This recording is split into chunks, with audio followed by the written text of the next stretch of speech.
say than that. And World Cup qualifiers are upon us. And you know what? This past week's World Cup qualifiers have been pretty shocking. You know, Brazil lost in their game against Bolivia 2-1, and you know, you look at England, they lost to Ukraine, and Ukraine still has a chance to make the 2010 World Cup in South Africa.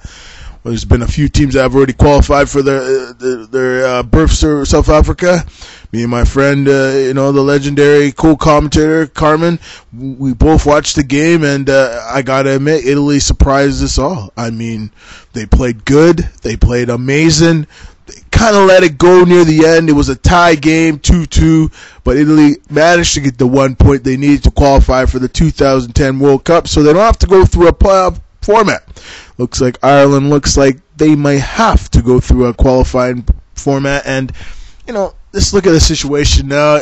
The World Cup coming up next year. It's going to be fascinating. Now, South Africa, man. I mean, I watched the Confederations Cup this past summer, and, I mean, next year's World Cup is just going to be splendid. Ivory Coast qualified for the World Cup. They booked their ticket there. So, you know, I mean, the playoffs are coming up soon, and, I mean, every one of these qualifiers are coming up. It's going to be testy. I mean, Portugal got to win tomorrow against England. It's a no doubt about it. And they're hanging by a thread. Argentina have to beat Uruguay come Wednesday. And I mean, these qualifiers are everything. You can see what the fans. You know, I read some of their email, you know, across the world, and they talk about the World Cup and they talk about their team qualifying, and a lot of them are patient, and a lot of them are impatient, and a lot of them are, you know, they're going to be crying, you know, if their team don't make it. And I think right now, this is where it gets interesting. And World Cup qualifiers are special. And let me tell you, they're very special. And the world's game is football, soccer. You know, I usually call it soccer, but it's football. And now I'm starting to call it football. I can't believe I've called it football, but it is. That's the name of the game.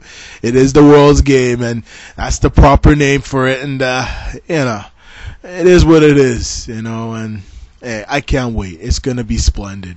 And I wanted to get into some of the Champions League. I mean, it was a couple weeks ago, but I mean, next week the Champions League starts up again. And now I took a look at some of the standings here. Bayern Munich lead their group big time, and they have the lead their group by 4 points. Porto is right behind them with 4.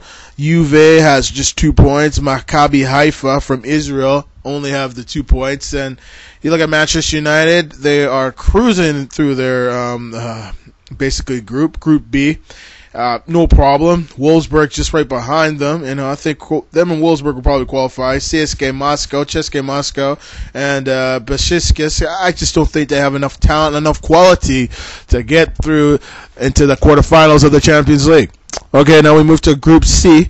You got Real Madrid, AC Milan, FC Zurich, and Marseille. You know, FC Zurich surprised me. They beat Milan 1-0. No, that's unbelievable. You know, you're beating that powerhouse led by Ronaldinho, Alexander Pato, new manager Leonardo. I mean, another great Brazilian, a lot of class, and I mean, great person, no doubt about it. I've seen Leonardo play in his career, in his years with AC Milan back in the early 90s, and let me tell you, this guy is still, I think he can still play. You know, he's in great shape. I've seen a picture of him, actually seen him, you know, watching the game on the touchline, and he's in good condition, no doubt about it. Okay, now we get into Marseille has been a complete, this has been terrible. They've given up way too many goals. They look like they're going to bottom out of this group, and they won't make it. So, I mean, I don't even think they'll make the Europa League, and Marseille got to really be questioning themselves. You know, you're in the Champions League. You need to win a game. I mean, if they don't win a game in this, I mean, they play AC Milan next at Marseille, and are they going to beat Marseille? I think AC Milan should beat them. And if Marseille beats AC Milan, I mean, AC Milan could be in trouble because the FC Zurich, they just need a win. And they could actually finish with Real Madrid to move on in the competition. So that's for Group C. Now we move to Group D. The Group D table, and Chelsea, they're cruising along. They got 6 points, 2 wins, no losses. You know, they're looking pretty good. FC Porto got 1 win, 3 points. You know, the last game they had, it was a draw. Apple, Nusra, you know, they got a point. Same thing with Atletico Madrid. I'm surprised Atletico Madrid only has 1 point. They should have at least 3 points. And It's a tough group to call in Group D, but I think Chelsea will win this group with FC Porto moving on in the Champions League. And now we move on to we take a look at it was a Group E. Okay, now we're at Group E. Lyon, I mean, unbelievable. They're leading this group. I think Lyon will win it. I think Fiorentina will finish second. Liverpool will be going to the Europa League. I just don't think they have enough goals in them. They're not healthy enough, and I think that's going to be their downfall this Champions League.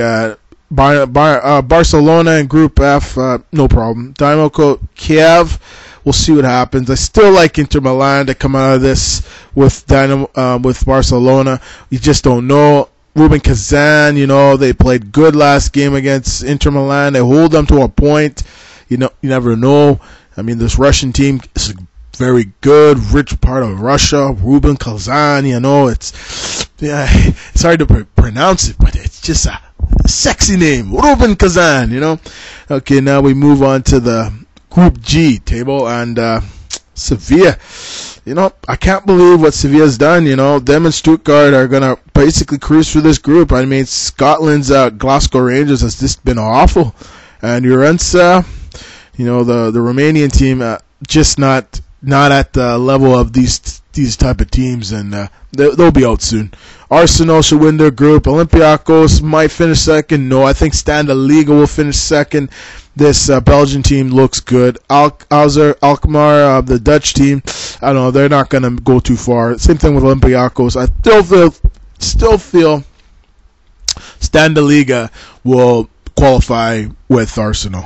So, that's my Champions League outlook. And look at the Premier League. If you want my honest opinion, I mean, Manchester United don't look so good right now, folks. I think they might finish as low as 6th. Some people would say that's just crazy, but watch out for Manchester City. As the season goes on, I really feel that Manchester City will start to catch fire. The chemistry you're starting to see it now with Adebayor, Tevez, and the rest of those guys coming off the bench, like Craig Bellamy. I mean, Craig Bellamy